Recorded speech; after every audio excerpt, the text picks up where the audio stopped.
Hi, I'm Chad from Arctic Horde Wargaming. Thanks for coming to the channel. What you're going to see coming up next is a post-game, but instead of a normal post-game, we broke this out into a separate video because they go over the individual units in their army and why they benefit when they play them. So this is more of an in-depth into each faction. So I hope you like this. If you like what we're doing, like, subscribe, and share. Definitely tell all your friends. We'd appreciate that. Comment down below and let us know what you like on what we're doing, or if there's different things that we could do that you would like to see. Thanks for coming to the channel. Hello, I'm Arctic Horde Household Sylvaneth player, thus far anyways. The reason why I play Sylvaneth is because I really particularly like their way they jump around the table. And to do that, you need lots of tree stands. I recommend 9. I use 9 in my games anyways. I've gone all 9 out on certain occasions because one Sylvaneth Wildwood is 1 to 3 Citadel Woods. So you want to make sure you have plenty of those trees to make sure you get them out and be able to teleport around the table and whatnot. One of my favorite generals is the Spirit of Durthu. I give him, like, usually end up giving him general traits that make him harder to hit or better survivability, like the Gift of Giron. These are all found in the battle tome as well. Basic battle line are your dryads. They're good to fill holes and whatnot, though you want to usually supplement with tree revenants or spite revenants, as the tree revenants are good to hem in your opponent on the table edges, and the spite revenants will make any bravery shenanigans happen, hopefully. Another good general going back would be the Tree Lord Ancient, as he has a great command ability allowing any unit within 10 inches of him reroll 1s to save, or he can give that ability to a friendly Kurnoth Hunter unit anywhere on the table, and then they also do that 10-inch ability. It's one or the other though, you gotta choose. You can command stack, however, to give different Kurnoth Hunters that same ability. Drycha Hamadreth. She's a great unit to take if you're looking to deal more wounds at a distance and not have anyone come close to you. Though it is a missile attack, so you have to remember with Sylvaneth Wildwood's blocking line of sight, you can't shoot your missile through that. I've seen some debate go either way, that you can go shoot through your trees or you can't. But it is a missile attack. It's technically an ability, so we'll see with an FAQ if it ever comes out. In my lists, I usually don't buy Dryads as battle line. I do Spite Revenants and Tree Revenants, just because Dryads are now free to me. I can summon them with a Lariel, or I can summon them with a Branch Wraith. And that being said, you always want to give your Branch Wraith a better way to cast, so that way she can get Dryads out. Because Dryad summoning is on a 7, which is kind of a higher number to get. So a good way to do that would be Renu's Lementiri, which is a relic you can take from the Sylvaneth Battle Tome, which adds 2 to your cast on Deepwood Spell and adds 1 to every other cast. Does not add anything to Unbind, unfortunately, but you give what you get. Different battalions you can take. I personally take a Gnarlwhet Wargrove, which you have to take a household battalion to purchase a Gnarlwhet Wargrove.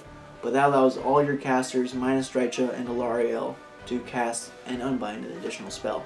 So that includes your Tree Lord Ancients, your Branch Witches, and your Branch Wraiths. So with that, then you give your Branch Wraith a Throne of Vines spell from the Deepwood Spell, adding D3 to all of her future casting and unbinding, which is really nice, because then she's able to cast her summoning spell that much easier. Hopefully. This is all theoretical, of course. Other good spells to think about, especially with the earlier relic I stated, Renu's Lementiri, would be Verdant Blessing, which is also off the Deepwood spell lore. It's a 6 to cast normally. With the Renu's Lementiri, it's a 4-up, however. But that brings out more tree stands, so that way you're able to have better board control, because that's what the army does. It controls the board. First turn, you usually want at least 3 different stands out, so that way you're able to get out of your deployment zone or retreat back into your deployment zone and really have that table control down.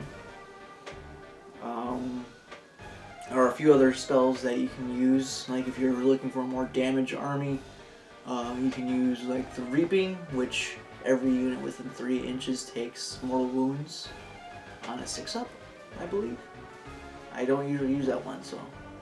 Another good one is the Dwellers Below. You just target a unit, and then for however many models are in that unit, you roll that many dice, and on 4-ups, you take that many mortal wounds. So there are different options for either playstyle. You can do damage-heavy armies with mortal wounds, or you can do more tree-reliant armies where they're going to spawn trees, denying your opponent coverage and giving you more area to play. Now, the real hitters in the army are the Kurnoth Hunters, and I highly recommend multiple small units of these, as the Kurnoth Huntmaster, the one you're really looking for, is hitting on 2s, and that's really unheard of in this game, because 2s are such a good number to hit on. And swords and scythe debate, that's always something that's being talked on the internet. I personally like the swords. Flat 2 damage. It's only rend 1, but that flat 2 damage means that I'm going to get more damage out there if the wounds go through, instead of that neg 2, which is very nice, don't get me wrong with that. But then it's only D3 damage. I can't rely on that too much because my dice rolling is usually abysmal.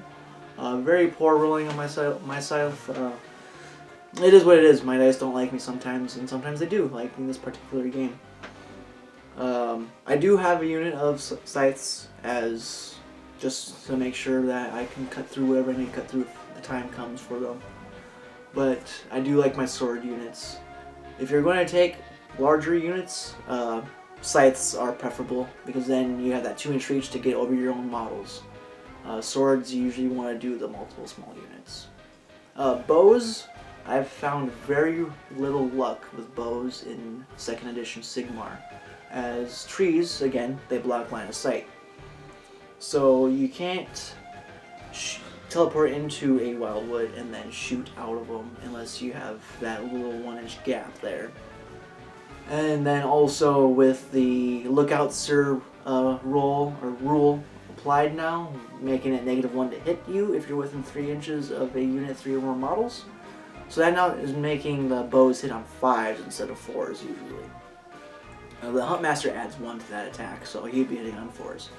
But normally the bows are used to character snipe, and that is that much more difficult now because you can't see through your own woods, and you have a -1 stack on top of that. So it's just really difficult to get bows to work well. You can thin out hordes with them relatively easily because it's a -1 D3 damage at a 30-inch range. So they do have potential to be good, like picking off heavy hitter units, like say you got a large unit of Graveguard coming your way and you don't want to deal with them, so you just teleport away and shoot your bows at them.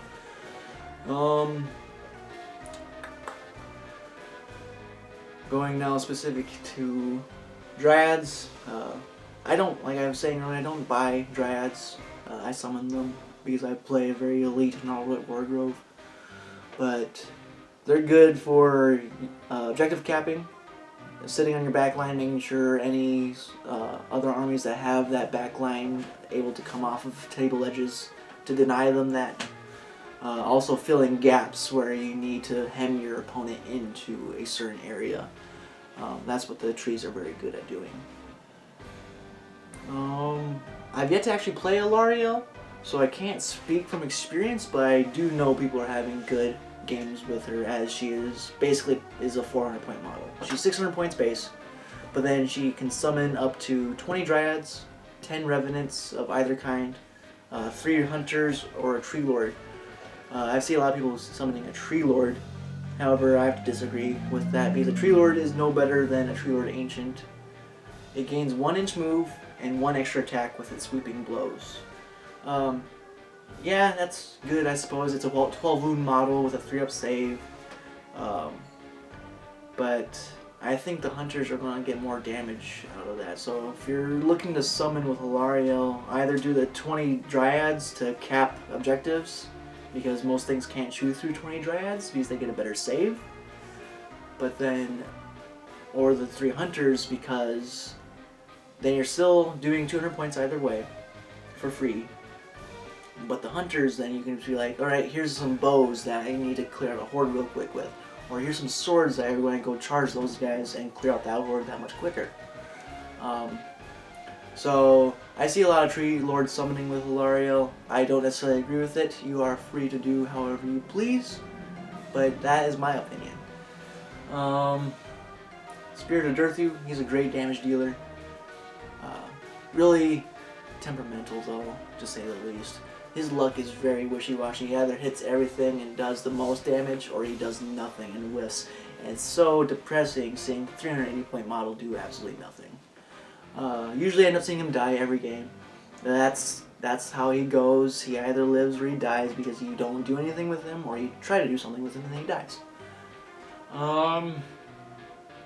A few games ago that I had with him, he's performed rather nicely.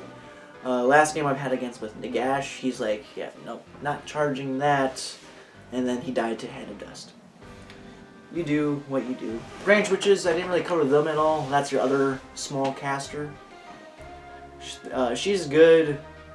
I take one in my Narwhal because you have to buy her in the Household Battalion, which is okay, I guess, but that gives you an extra caster for more spells. But her spell particularly is Unleash Spites. It's a 9-inch effect, and it affects everyone not friendly Sylvaneth. And it does mortal wounds on 6s. Which is nice, more mortal wounds, but it's only a 9-inch range. This does not affect by visibility of the trees, so it's an area effect. It's nice in the Household Battalion because you can't retreat from her. So you charge her in with Durthu, give her the regrowth spell to keep Durthu alive, and also making sure your opponents can't retreat from him. Because then he's just this big old beat stick that's going to cut you down, or you're going to cut him down. Try to keep your guys within the trees. That's your strongest point in the army. Dryads, you're -1 to hit with if you're within 3 inches of them. Branch Wraiths are -1 to hit if you're within 3 inches of Wildwoods. That's a good way to get -2 stack on any type of shooting. Branch Witches are +1 to hit if they're within 3 inches of a Wildwood, and then Durthu himself, he gains a D3 additional hits with his sword if he's within 3 inches of Wildwood. So that's just important to stick by your tree stands because that's where your army lies. I think I pretty much covered everything. This is Zach LaRue for the Sylvaneth. Thank you. With my current list, the Sorceress, reason I took her is she provides a benefit to bravery for all Darkling Coven forces in my units. They provide an extra bravery to anybody within range of her. Then Dark Shards are good to shoot range from either behind, or I can use them as a buffer unit to just slay in front. But in this battle I did not use them that way. I just use them around as they are the cheapest unit that she can, the Sorceress can kill for that +2 casting. Word of Pain is really good for the Sorceress, so casting on a unit, provide that -1 to hit if it goes off. Dread Spears, why I take Dread Spears for that one blob of units here. If I could go beyond 20 man units, if I had the models to do so, I would. But they get +1 to hit if more than 20, and if they don't move in the previous movement phase, they also get another +1 to hit. They also have a 2-inch range, so they are meant to be a castle unit to hold an objective and wait for that impact of attacks. They also have combat Darkling Shields, allows them to reroll 1s for saves So like it's a better than a Mystic Shield against shooting. Reroll 1s against shooting, and then reroll 1s and 2s in close combat. The Hydra is a 180 point behemoth with 12 wounds with a 4-up save.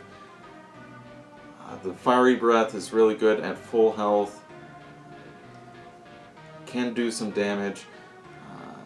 I miss checking the 3s to hit. I thought it was 4 to hit because that's what the Clawed Limbs are. The Clawed Limbs are really good in combat when they hit. 4s to hit and then 3s to wound, D3 damage. The Hydra can always heal 3 during the hero phase. Unfortunately, I did not get a chance to show that in this game. They were meant to tank when they can. Executioners, if they don't take a -1 to hit on their swings to hit, then on a roll of a 6 they do 2 mortal damage. Really good. I think they're decently pointed for what they're worth. So it just need to. Everything else I think could be a little bit cheaper in regards to points values, but we'll see how that goes with the General's Handbook. Assassin is meant to go after large hero units. The bigger they are, the more damage you can do. But even if one little character that so happens to get into combat, he can just pop out of any unit that you have in your army, including an Order army. So if you're an Order faction and you need an ally, and you can take a Shadow Blade ally, this hero, 80 points, give him a relic, -3 to hit, or -3 to rend, he just assassinates a lot of damage, and he always strikes first when he comes out. So, and he can come out of any unit. So, something to consider. That was my list. Learned a lot from it. Make some adjustments later, and see how it goes then.